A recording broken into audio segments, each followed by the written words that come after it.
How many gram of HCl needed for complete reaction with 21.75 gram MnO2? तो इतना ग्राम MnO2 है, ठीक है। तो मोल ऑफ MnO2 निकाल लेंगे, इतना मास बाय मोलिकुलर वेट आ गया 0.25 मोल।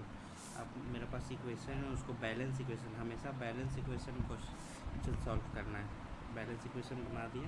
अब हम देख रहे हैं हमको कितना HCl नीडेड निकालना है। तो MnO2 में कितना, 1 मोल MnO2 में 4 HCl लग रहा है। तो 0.25 MnO2 में 4 × 0.25 मोल लगेगा, मतलब 1 मोल। तो 1 मोल लग रहा है। तो अब हमसे क्या पूछ रहा है, how many gram of HCl निकालना है। HCl निकालना है 1 मोल। तो 1 मोल में 36.5 ग्राम हुआ। मोलिकुलर वेट है उतना ही है, तो 36.5 ग्राम होगा। Nitric acid is manufactured by the Ostwald process in which nitrogen dioxide react with water. ठीक है, ये फॉर्मूला मतलब इक्वेशन है balance chemical reaction. How many grams of nitrogen dioxide are required in the reaction is 25। HNO3 हमको 25.2 दिया हुआ है। तो हम सबसे पहले क्या करेंगे, मोल निकालेंगे। 25.2 से 63 डिवाइड करके 0.4 मोल आया। अब हम देख रहे हैं कि कितना NO2 लग रहा है। 3 मोल NO2 में 2 मोल HNO3 लग रहा है। तो 0.4 मोल के लिए क्या लगेगा, 2 को इधर डिवाइड कर देंगे और फिर 0.5 यूनिटरी मेथड से 3/2 × 0.4 आ गया, तो 0.6 मोल आ गया। 0.6 मोल आ रहा है NO2। तो अब हमको ग्राम ऑफ नाइट्रोजन डाइऑक्साइड निकालना है, तो वेट निकालना है। तो वेट के लिए 0.6 मोल आया आंसर, और मोलिकुलर वेट आ रहा है इसका 46।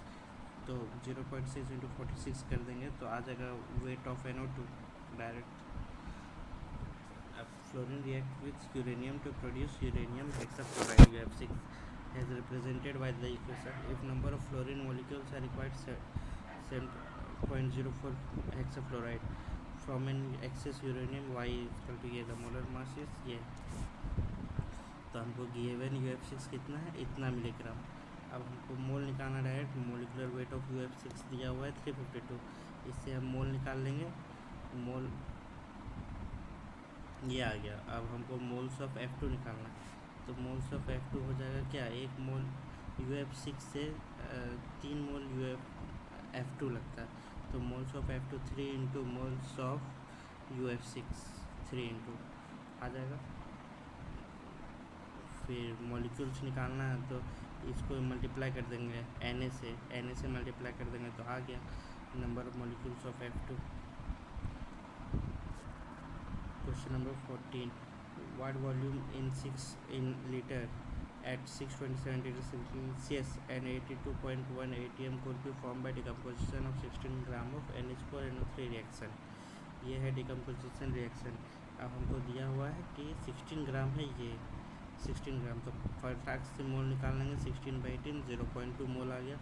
अब डिकम्पोजिशन के बाद कितना मास है, अब यहाँ पे सब चीज़ डिकम्पोजिशन के बाद क्या है। तो सबसे पहले तो हमको तो PV = nRT, हमको टी दिखा हुआ है, R पता है, मोल नहीं पता है, प्रेशर पर दिया हुआ है, वॉल्यूम हमको निकालना है। N निकालने के लिए तो बाद में टोटल मोल इतना है। 0.2 मोल इनिशियल है। डिकम्पोजिशन के बाद इसका 0.21 हुआ, इसका 0.1, इसका 0.4, टोटल कितना हुआ 0.7 मोल। तो मतलब बाद में 0.7 मोल हुआ। इसका सबका वैल्यू डालें तो इसमें वॉल्यूम आ गया 0.63 लीटर। 0.63 लीटर आ गया answer. Calculate mass of phosphoric acid required to obtain 53.4 gram phosphoric acid. ठीक है, अब हमको वेट इसका दिया हुआ है 53.4 ग्राम। अब हम मोल निकालेंगे, तो मोलिकुलर वेट से डिवाइड करके मोल आ गया। अब हमको